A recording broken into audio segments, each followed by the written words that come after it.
Well, it takes two to tango, and tonight the Republicans are rightfully stepping up to the plate, finally, demanding answers on why Hunter Biden was making massive sums of money in an industry he knew absolutely nothing about, and why Alexandra Chalupa, a former DNC staffer, was allegedly seeking dirt on Donald Trump from the Ukrainian embassy in Washington, D.C.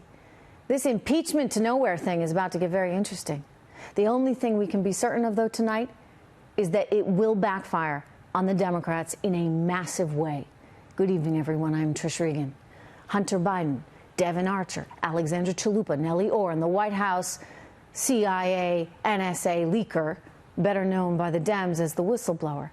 These are just some of the people Republicans are demanding answers from as Dems prepare to be put on defense. Adam Schiff has sadly attempted to politicize and control this entire inquiry process and prevent Americans from hearing both sides of the story. But you know what? It's about to change. Corruption is corruption, and it must be exposed. I want to start with Hunter Biden and his $83,333 a month gig to sit on the board of a Ukrainian gas company, a company known in international circles for being pretty sketchy itself. Board gigs can pay really well, but I have never heard of a board gig at a U.S. company paying anything close to this. I mean, you might make $83K a year to sit on some corporate boards, and that would be a pretty good board salary, but you're certainly not making $83K a month. So this outrageous amount of money, you know what it tells you? And it tells me? Something is amiss.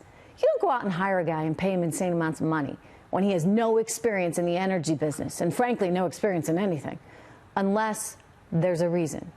And in this case, that reason seems to be connections to the Obama White House. If the new hire's father is vice president of the United States and can influence the distribution of funds towards a company and a country, then guess what?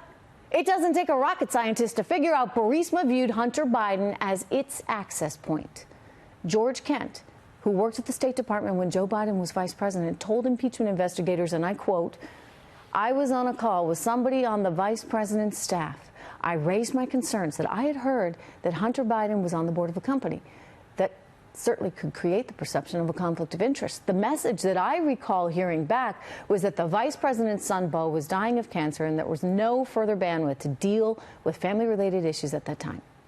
And this same sentiment is echoed in a recent report in the New York Times, in which they report Hunter Biden's activities struck many of the officials working on Ukraine policy as a necessary distraction or worse. The paper goes on to say Mr. Biden's aides were so worried about the optics, they enlisted State Department officials to gather facts to determine how to handle the story. And yet, they were also afraid to tell the vice president and risk an angry scolding, since that's apparently what he had leveled at Obama aides when they raised the issue. So, you want to talk quid pro quo, eh?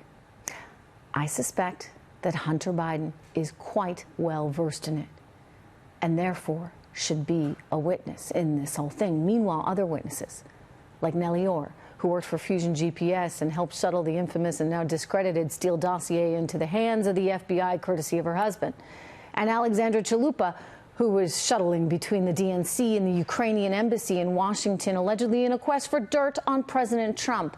And I'll tell you what, it's pretty darn clear. There's much more to this story than the Democrats have attempted to present. Their spin is about to be unspun. And I suspect we're going to be left with a portrait of greed and corruption that will be one for the history books.